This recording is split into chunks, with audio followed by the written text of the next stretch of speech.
our moderator for this panel will be Syra Cogley, who is the Director of Brand Partnerships and Digital Media at the Salfa Group. Never forget, Miss Syra, always a pleasure to have you.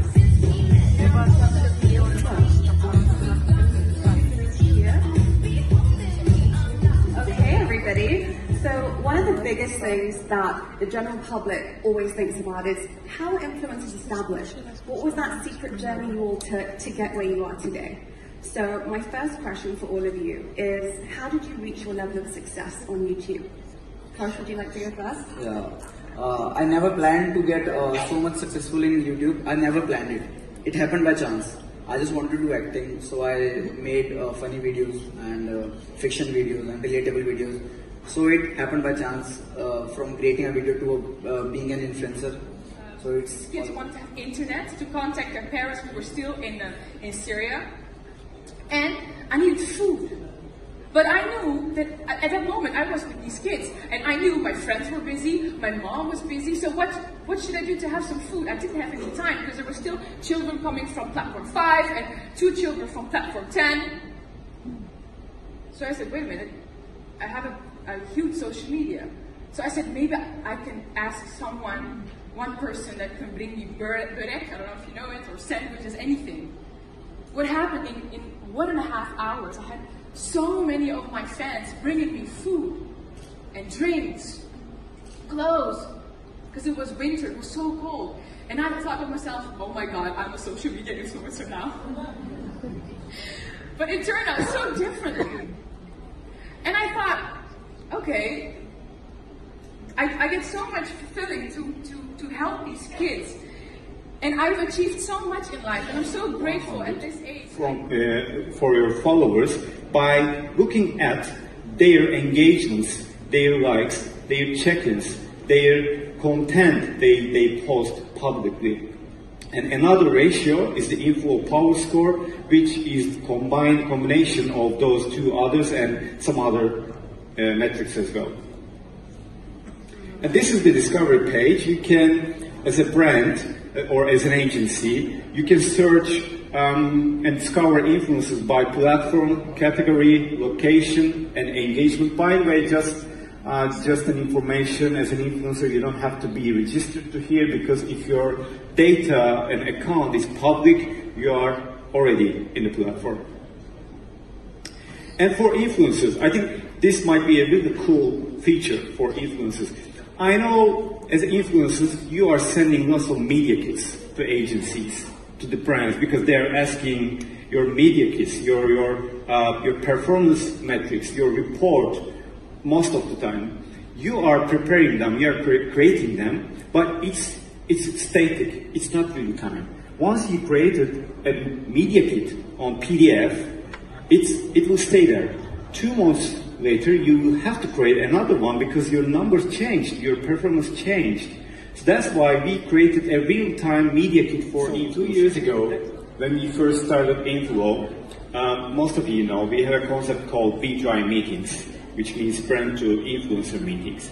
So in order to make these meetings happen, those influencers and brands should schedule their meetings before the event. In order to do that, we created a really simple software. But then we wanted to add some features on it, like because brands were asking to us, how should we decide who to meet? How should we decide who to send a meeting request about influencers? That's why we started adding some statistics about influencers, some real-time data of the influencers about Instagram, YouTube, and Twitter.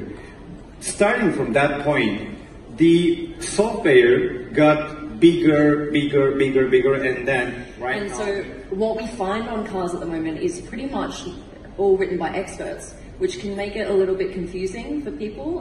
They don't understand the language, they feel intimidated by it. So I'm just trying to make cars really relatable and cool and fun. Yeah.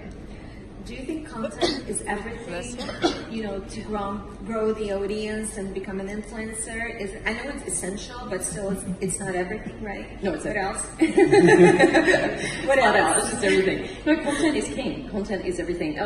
Except if you're already well known for something else. So say if you're like Leonardo DiCaprio and you're an actor, you're going to grow naturally on Instagram and social media because people will follow you because they already know you. But if no one knows you from being an actor or a singer or something like that, you have to be creating interesting content to grow. Because every one of us is on social media, so how do you push through the crowd? How do you do it? You need to create different, entertaining, interesting content, otherwise no one will ever see you.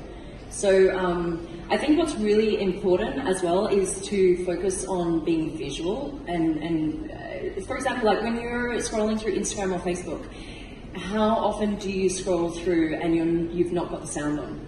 You're just looking.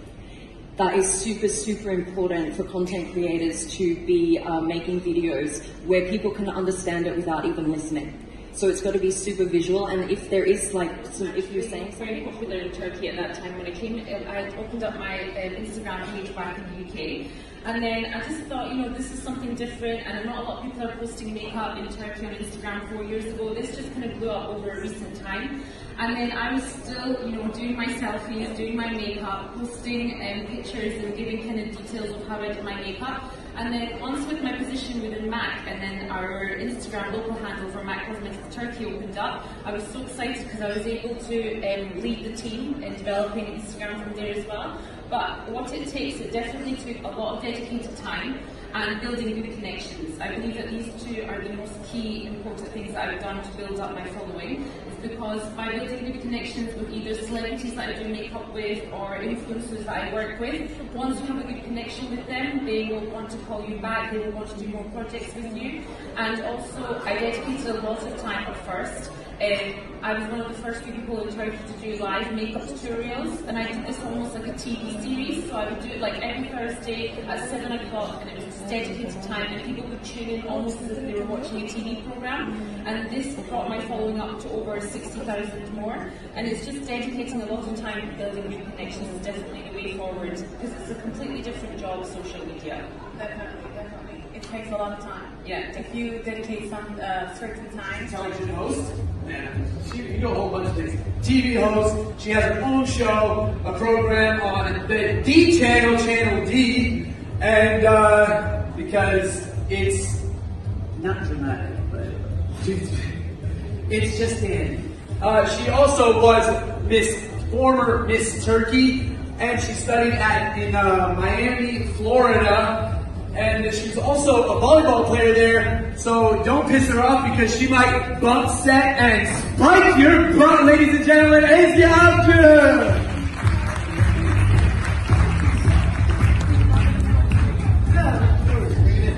Take it away. Hello everyone. Since we're introduced so well, I'm going to start asking my questions. How are you guys? I should say that. Very well. Well, we prepared some questions for you, and I want to kind of switch it off between you two so that we can be maybe more powerful, you know? Let's start with Ms. Mutlu.